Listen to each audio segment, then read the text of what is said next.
bulletin sur Fraternité FM. C'est avec un immense plaisir que nous vous retrouvons pour ce numéro du bulletin de l'information. Fidèles téléspectateurs, bonjour. Dans les titres de ce 20h après la démission de 6 députés du parti d'opposition Les Démocrates, le président Patrice Talon réagit. Lors d'un entretien télévisé, le chef de l'État a exprimé ses regrets face à cette décision, tout en affirmant sa disponibilité à accueillir les parlementaires démissionnaires dans la mouvance présidentielle. Vous l'entendrez dans ce bulletin d'information. Et pendant ce temps, c'est le corps sans vie d'un homme qui a été découvert à Parakou. La découverte a été faite tard dans la soirée de ce mercredi dans les encablures du parc automobile de Tchaourou. Vous aurez les précisions dans ce bulletin d'information. À suivre d'autres nouvelles, l'actualité africaine et sportive. Voilà pour les grandes articulations de ce bulletin d'information. Monsieur, bonjour. Bienvenue à chacun et à tous. Découverte macabre à Parakou, le corps sans vie d'un jeune homme âgé d'environ 20 ans a été retrouvé dans la soirée de ce mercredi dans les encablures de l'autogare Tchaourou de la ville. Selon les premiers témoignages recueillis sur place, la victime, un étranger, a été découverte vers 22 h par des usagers du parc gisant au sol dans des conditions précaires. Alertés, les éléments de la police républicaine se sont immédiatement rendus sur les lieux pour procéder au constat d'usage. Le corps du jeune homme, dont l'identité n'a pas encore été révélée, ne présentait pas de blessures apparentes. Adamou Sika Abdou, président de l'autogare Tchaourou, et Abdoulaye Issa, chef du quartier d'Amagouro, relatent les faits. Il y a 22 h, je venais au parc et les réveillés m'ont demandé, moi, qu'il y a un corps à côté du parc. Maintenant, je suis dit, le corps, j'ai vu effectivement que c'est un être humain qui est resté sans un parent. Âgé de quel âge? Il y a peine d'une vingtaine. Il est venu sans aucun parent. On ne le connaît pas, on ne connaît pas de ses parents. Le délégué Oru Tokoru, c'est son territoire. Mais directement, comme le délégué au Kédama est à côté, on a dit bon, et ils sont tous des délégués. Donc il faut en même temps, on s'est adressé directement au délégué. C'est lui, le délégué au Kédama, c'est lui qui a commencé les démarches jusqu'à ce que l'enfant décède. Les hommes ont été interpellés pour dire qu'ils ont vu un handicapé au niveau de la mosquée, qui ne sait pas d'où il vient, mais qu'il est gravement malade. Ils m'ont appelé d'aller voir. J'ai appelé mon commissaire, le commissaire est venu, j'ai appelé les sapeurs-pompiers, j'ai appelé le docteur. Le docteur est venu contrôler, il a vu que vraiment, le gars là, c'est quelqu'un qui prend des drogues. Il est complètement maigri d'un seul coup. Bon, heureusement qu'on ne le connaît pas. J'ai demandé à la population, est-ce que les gens le connaissent? Ils ont dit non, qu'ils ne le connaissent pas. Maintenant, les gars, en train de traîner là, jusqu'à maintenant, Dieu a fait, maintenant qu'il y ait, les gars essaient de tirer. De la manière qu'il est venu d'abord, c'est un enfant qui avait un pied. Il a amputé un pied. Le second pied était déjà atteint.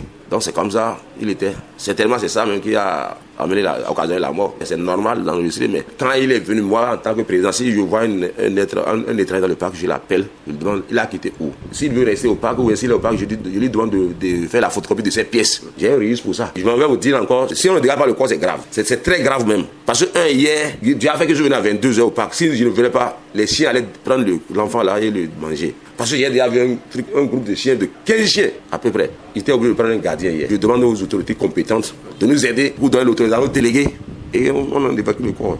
C'est que j'ai à dire aux autres étrangers qui sont dans nos différents quartiers de la ville de Parakou. Je veux dire d'abord aux propriétaires des maisons, les locataires qui viennent louer dans les maisons. Ils n'ont qu'à s'approcher des chefs de quartier pour arrêter les étrangers qui sont loués chez eux. Sinon, ça fatigue les chefs de quartier. Vous savez que ce qui n'est pas bon, c'est pour les chefs de quartier.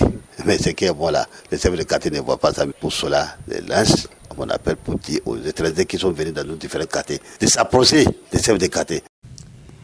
On parle politique à présent. Le président Patrice Talon se prononce sur la démission de 6 députés du parti d'opposition, les démocrates.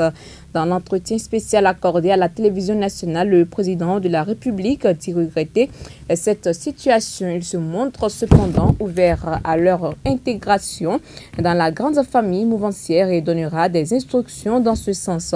Le chef de l'État a encore une fois clamé son envie de voir la classe politique unie pour le développement du Bénin. Les compétitions électorales ne doivent pas faire de nous des ennemis, martèle-t-il Patrice Talon.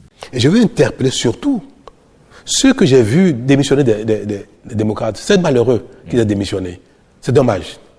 Mais j'ai entendu qu'ils ont un idéal et qu'ils ne veulent plus continuer à prêcher dans le désert. Et ça, moi, ça m'a touché. Et j'ai ici un message pour eux. C'est que si leur idéal ne peut pas prospérer dans le groupe politique actuel et qu'ils sortent de ce groupe-là, il ne faut pas que leur idéal meure. Il faut qu'ils continuent de le promouvoir. Mais le meilleur moyen de promouvoir un idéal politique, c'est d'être un acteur politique. Et c'est pour ça que, sans état d'âme, je vais inviter le ministre d'État Ouadagne, candidat aux élections présidentielles. Je vais inviter l'Union progressiste de renouveau. Je vais inviter le Bloc républicain, Moël Béné, RN, pour les rencontrer, discuter avec eux et leur permettre même de s'exprimer leur idéal dans un cercle plus large. Parce que ce que je prône depuis, c'est d'ouvrir le champ des discussions politiques, d'ouvrir les cercles de rassemblement politique. Et il ne faut pas les laisser en rade parce qu'ils n'ont pas trouvé bonheur là où ils sont. Je serai heureux de les voir, discuter avec. Et je voudrais également que d'autres démocrates qui sont encore dans le parti influencent le président Boniaï, influencent les faucons du parti pour qu'ils ouvrent des discussions avec les FCBE, avec BA, avec UP, pour que les compétitions électorales ne fassent pas de nous des ennemis. Et ça, telle est ma prière. Et je vais, demain ces jours-ci, agir pour ça. Je veux le ministre Ouadagne, je lui dirai qu'il doit le faire. Je veux le président Djogbenou, Biochane, Ayadji et Mme Prudencio, je vais leur dire qu'il faut aller parler avec ceux qui ne pas trouver leur bonheur et qui sont sortis pour que le Bénin continue de rassembler ses fils qui ont de la vocation politique pour travailler ensemble pour le Bénin. C'est ma volonté, c'est ma prière.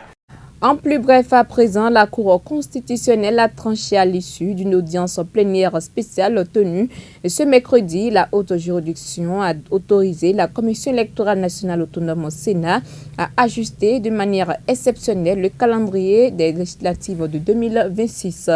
Introduite la veille par le président de la Sénat, Sakalafia, et la requête portait sur la période de dépôt des candidatures des partis en lice pour le renouvellement de l'Assemblée nationale. Après délibéré, la Cour a donné son feu vert pour le redéménagement du calendrier électoral. Ainsi, le dépôt des dossiers initialement fixé entre le 8 et le 12 novembre va désormais se dérouler du 15 au 19 novembre, soit un décalage d'une semaine.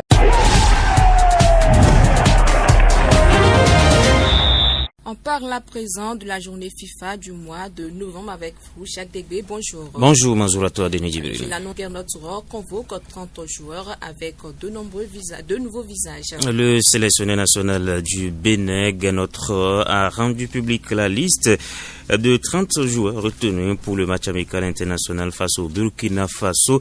Match prévu le 18 novembre prochain. Une liste marquée par un subtil équilibre entre continuité et renouveau, avec l'apparition de 4 nouveaux visages et le retour de 2 anciens guépards. Parmi les principales nouveautés, on note les arrivées de Felipe Santos, Adam Akime, Ibrahim Salifou et Jordan Lapson. Il faut dire que Felipe Santos est brésilien d'origine béninoise, né le 3 janvier 1997 à Sao Paulo, découvre pour la première fois la sélection béninoise passée par la Slovénie, l'Azerbaïdjan et Israël. Il apporte vitesse, percussion et expérience à l'attaque des Guépards. Il faut noter l'absence du capitaine Steve Mounier, de Cédric Hontonji pour cause de blessure. Dans le même temps, 2 retours retiennent l'attention, celui de Ghislain Aoudo et Prince Ricardo Dossou, âgé de 26 ans. Aoudo, milieu défensif de l'AS